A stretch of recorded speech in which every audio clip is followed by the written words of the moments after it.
محترم ناظرین کرام، ہمارا آج کا ٹاپک ہے بچوں میں گھبراہٹ اور فوبیا۔ یوں تو دیکھیں کہ ایک بچہ جو ہوتا ہے 2 4 6 سال کی عمر میں، اس کے لیے ڈر خوف ایک روزمرہ روٹین کی بات ہے، کوئی اتنا سنجیدہ معاملہ نہیں ہوتا۔ لیکن اس کے باوجود ہم دیکھتے ہیں کہ بعض بچوں میں پیتھالوجی کی حد تک یہ چیزیں پائی جاتی ہیں، تو وہاں وہ ایسی سٹیج ہے کہ ان کا ہومیوپیتھک علاج آپ کو کرانا چاہیے۔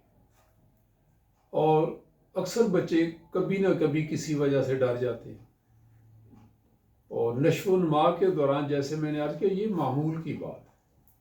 مثلاً چھوٹے بچے اپنی دیکھ بھال کرنے والے افراد سے مانوس ہو جاتے ہیں، اور اگر کسی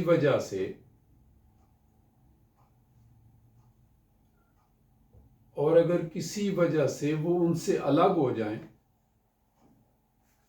تو بچے بہت پریشان ہو جاتے ہیں اور گھبرا جاتے ہیں۔ بہت سے بچے اندھیرے یا فرضی وجود جیسے جن بھوتوں سے، دیو مالائی قصوں سے ڈرتے ہیں۔ یہ خوف عام طور پر بڑے ہونے کے بعد ختم ہو جاتے ہیں اور بچوں کی زندگی یا ان کی نشو و نما کو متاثر نہیں کرتے۔ زیادہ تر بچے اسکول کے پہلے دن جیسے عام واقعات کے بارے میں خوف زدہ ہوتے ہیں، لیکن بعد میں یہ خوف ختم ہو جاتا ہے اور وہ اس نئی صورتحال کے عادی ہو کر اس سے لطف اندوز ہونے لگتے ہیں۔ نوجوانوں کا مزاج اکثر بدلتا رہتا ہے، ان کی پریشانیوں کی وجوہات مختلف ہو سکتی ہیں۔ مثلاً وہ کیسے لگ رہے ہیں، دوسرے لوگ ان کے بارے میں کیا سوچتے ہیں، عموماً لوگوں سے ان کے تعلقات کیسے ہوتے ہیں، اور خصوصاً صنف مخالف کے ساتھ تعلقات کیسے ہیں۔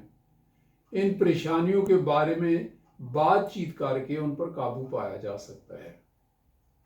تاہم اگر یہ پریشانیاں بہت بڑھ جائیں، حد سے بڑھ جائیں، تو اور لوگ اس کا اندازہ کر سکتے ہیں کہ وہ اسکول میں اچھی کارکردگی کا مظاہرہ نہیں کر رہے، ان کا رویہ بدل گیا ہے، یا وہ جسمانی طور پر ٹھیک نہیں ہے۔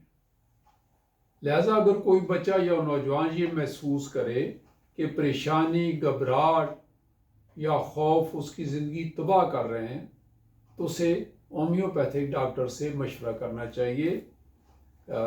آپ اپنے شہر کے مستند معروف ہومیوپیتھ سے ایسے معاملات کا علاج کرا سکتے ہیں، اور بچوں کی سائیکالوجی کے حوالے سے تو ہومیوپیتھی ویسے بھی ایک بہت ہی مفید ترین علاج ہے۔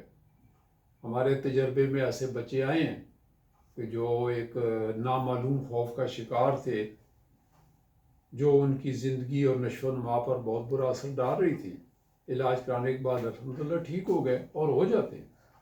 تو ہومیوپیتھی ذہنی بیماریوں کے علاج میں بھی بہت مفید ہے۔ Thank you so much.